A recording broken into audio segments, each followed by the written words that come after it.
اعوذ باللہ من الشیطان الرجیم بسم اللہ الرحمن الرحیم بلغ العلا بکمالہ کشف الدجی بجمالہ حسنت جمیع خصالہ صلو علیہ وآلہ۔ بسم اللہ الرحمن الرحیم۔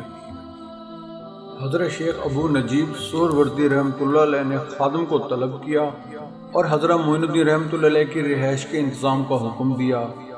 بزرگ کی صحبت سے اٹھنے کو جی نہیں چاہتا تھا، لیکن شیخ کے اصرار پر کچھ دیر آرام کرنے کی غرض سے آپ رحمۃ اللہ علیہ کو حجرے میں جانا پڑا۔ حضرت شیخ ابو نجیب تصوف کے سلسلہ سہروردیہ سے تعلق رکھتے تھے، جبکہ خواجہ معین الدین رحمۃ اللہ علیہ سلسلہ چشتیہ میں بیعت تھے، لیکن شاید قدرت کا تقاضا تھا کہ وہ دریائے تصوف کی اس لہر سے بھی واقف ہو جائیں، اس لیے قدرت آپ رحمۃ اللہ علیہ کو یہاں لے آئی تھی۔ صوفیوں کی ایک جماعت خانقاہ میں داخل ہوئی، خاطر مدارات کے بعد محفل منعقد ہوئی۔ خواجہ معین الدین رحمۃ اللہ علیہ کو بھی طلب کیا گیا۔ شیخ ابو نجیب رحمۃ اللہ علیہ نے آپ کو اپنے پہلو میں جگہ دی۔ اس وقت صوفیہ کے اخلاق کے بارے میں بات ہو رہی تھی۔ حضرت شیخ ابو نجیب رحمۃ اللہ علیہ فرما رہے تھے، تصوف تمام تر اخلاق ہی کا نام ہے۔ ماشاءاللہ، جس کا اخلاق زیادہ اچھا ہوگا اس کا تصوف زیادہ ہوگا۔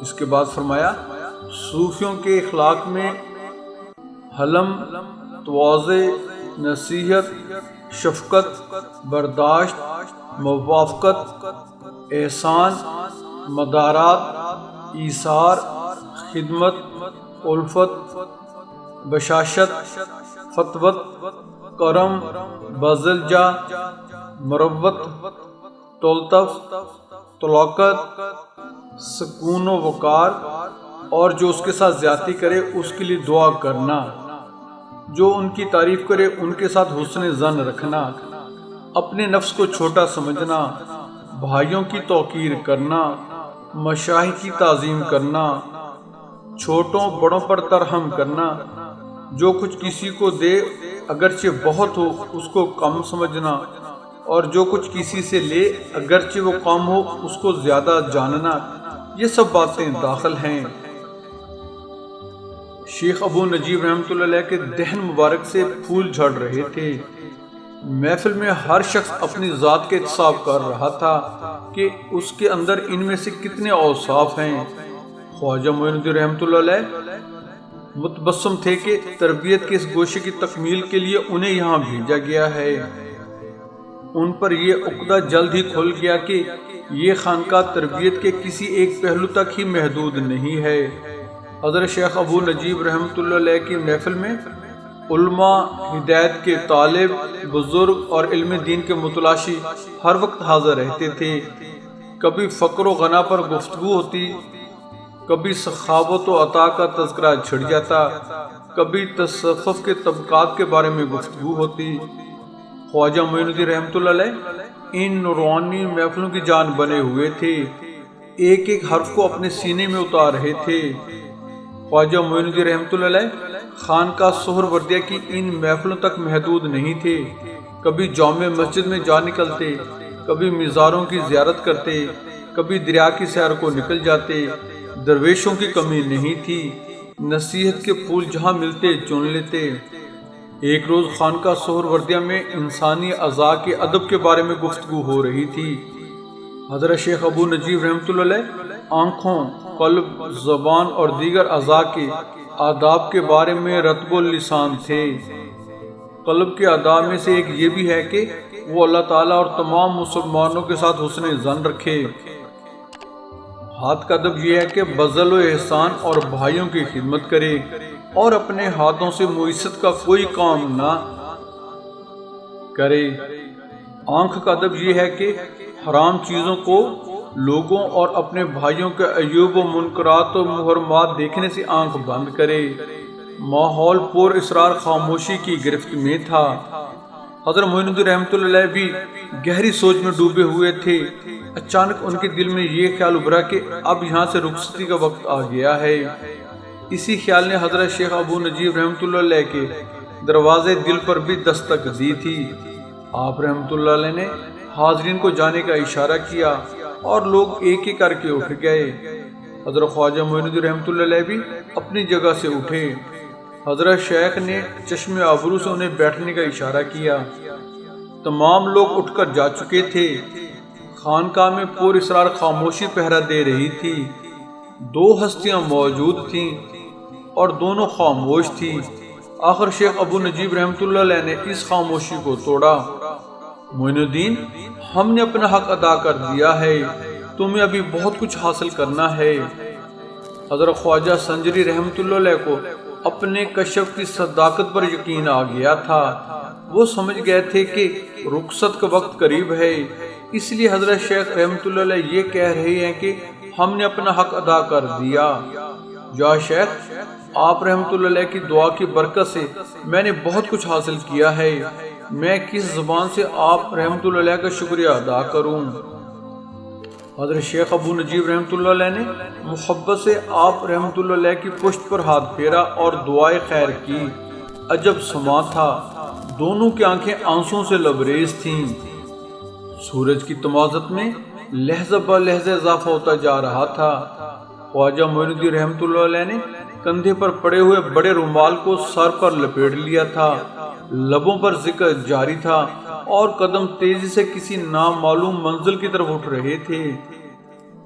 ہمیشہ کی طرح اس وقت بھی انہیں یہ معلوم نہیں تھا کہ انہیں جانا کہاں ہے۔ دور تک صحرا تھا، سناٹا تھا، نہ کوئی زاد راہ تھا، نہ کوئی ساتھی ساتھ تھا۔ آپ رحمۃ اللہ علیہ چلتے رہے، جہاں رات پڑ جاتے رک جاتے، جو مل جاتا شکر کر کے کھا لیتے۔ آخرکار آپ بصرہ پہنچ گئے۔ بصرہ میں چند روز قیام کے بعد پھر سفر پر روانہ ہو گئے۔ تجربات و مشاہدات سمیٹتے ہوئے آپ ملک شام کے قریب ایک شہر میں پہنچ گئے۔ ابھی شہر میں داخل ہونے کا ارادہ کر ہی رہے تھے کہ شہر سے باہر ایک غار نے آپ رحمۃ اللہ علیہ کی توجہ اپنی جانب مبذول کرا لی۔ آپ رحمۃ اللہ علیہ نے غار کے اندر جھانک کر دیکھا تو ایک نورانی بزرگ تشریف فرما نظر آئی۔ اشتیاق ملاقات میں قدم مبارک غار کے اندر رکھا ہی تھا کہ دو شیر کھڑے دکھائی دیے۔ آپ رحمۃ اللہ علیہ جہاں تھے وہیں رک گئے۔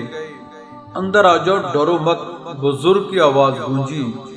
حضرت خواجہ رحمۃ اللہ علیہ اندر تشریف لے گئے اور ادب سے سلام کر کے بیٹھ گئے۔ بزرگ کی آواز پھر گونجی، جب تیرے دل میں خوف خدا ہوگا سب تجھ سے ڈریں گے، شیر کی کیا حقیقت ہے؟ میں تو اس شہر میں اجنبی ہوں، آپ رحمۃ اللہ علیہ کے نام تک سے واقف نہیں۔ میرا نام شیخ اوحد محمد الواحد غزنوی ہے۔ آپ رحمۃ اللہ علیہ اس غار میں کب سے ہیں؟ سنو، مجھے اس غار میں رہتے ہوئے کئی سال گزر گئے ہیں، تمام خلقہ سے گوشہ نشینی اختیار کی ہے، لیکن 30 سال سے ایک سبب سے رو رہا ہوں۔ حضرت وہ کیا؟ جب میں نماز ادا کرتا ہوں تو اپنے آپ دیکھ کر روتا ہوں کہ اگر ذرا بھر بھی شرط نماز ادا نہ ہوئی تو سب کچھ ضائع ہو جائے گا، اسی وقت یہ اطاعت میرے منہ پر دے ماریں گے۔ حضرت شیخ رحمۃ اللہ علیہ اس وقت بھی رو رہے تھے۔ خواجہ معین الدین رحمۃ اللہ علیہ نے آپ رحمۃ اللہ علیہ کی طرف دیکھا اور نظریں جھکا لیں۔ کچھ دیر سکوت رہا، پھر حضرت شیخ رحمۃ اللہ علیہ نے خود ہی سکوت توڑا۔ میرے بدن پر جو ہڈیاں اور چمڑا دکھائی دیتا ہے یہ اسی کے سبب سے ہے، مجھے معلوم نہیں کہ مجھ سے نماز کا حق ادا بھی ہوا یا نہیں۔ بات ختم کرنے کے بعد ایک سیب اٹھایا اور خواجہ معین الدین رحمۃ اللہ علیہ کو عطا کر کے سر جھکا لیا۔ شاید نماز کی تلقین کے سوا ان کے پاس کہنے کو کچھ تھا ہی نہیں۔ خواجہ معین الدین رحمۃ اللہ علیہ سوچ رہے تھے، نماز اس طرح بھی پڑھتے ہیں جو ان بزرگ کا طریقہ ہے، کیا غار اور پتھر بھی میری تربیت پر معمور کر دیے گئے ہیں؟ فضا میں باتیں کرتے ہوئی خاموشی طاری تھی، شیروں کے سانس لینے کی آوازوں کے سوا کچھ نہ تھا۔ آپ رحمۃ اللہ علیہ نے بھی اس کے بعد کچھ کہنا مناسب نہ سمجھا، لہٰذا اجازت طلب کی۔ وہ غار سے باہر نکلے تو ابھی کافی دن پڑا تھا، دھوپ کمزور پڑ گئی تھی، ختم نہیں ہوئی تھی۔ ابھی ایک منزل اور سفر کیا جا سکتا تھا۔ بزرگ کی باتیں ابھی تک کانوں میں گونج رہی تھی۔ شہر میں داخل ہوئے اور ایک مسجد میں جا کر بیٹھ گئے۔ جماعت کھڑی ہوئی تو آپ رحمت اللہ علیہ بھی شامل ہو گئے۔ نماز میں جیسی لذت آج مل رہی تھی کبھی حاصل نہیں ہوئی تھی۔ نماز کے بعد وہ پھر کسی اگلے پڑاؤ کی تلاش میں نکل کھڑے ہوئے۔ ایک شہر میں پہنچے۔ جب مسافت شب قطع ہوئی، صبح نمودار ہوئی تو یہاں سے بھی نکل گئے۔ مختلف قصبات و دیہات سے گزرتے، دن چلتے رات ٹھہرتے۔ ایک دن شام ہونے کو تھی کہ ہمدان پہنچے۔ یہاں حضرت قامس بن حسین ہمدانی کا مزار مبارک تھا۔ آپ رحمت اللہ علیہ اس کی زیارت کو پہنچے، پھر ایک مسجد میں قیام کے لیے رک گئے۔ اب آپ رحمت اللہ علیہ کے قدم تبریز کی جانب چل رہے تھے۔ تبریز پہنچ کر آپ رحمت اللہ علیہ حضرت شیخ ابو سعید تبریزی رحمت اللہ علیہ کے مہمان ہوئے۔ مزارات پر حاضر ہوتے رہے، روحانی اور علمی محفلوں سے مستفید ہوئے۔ سبحان اللہ۔ بہن اور بھائی، ایک لوبیبل ریکویسٹ ہے کہ ہمارے YouTube channel Islam TV by Wahid ji جی کو سبسکرائب کر کے بیل آئیکن پر کلک کر لیں، آل کو چیک ان کر لیں، ہماری ویڈیوز کو اپنے حلقہ احباب میں شیئر کریں۔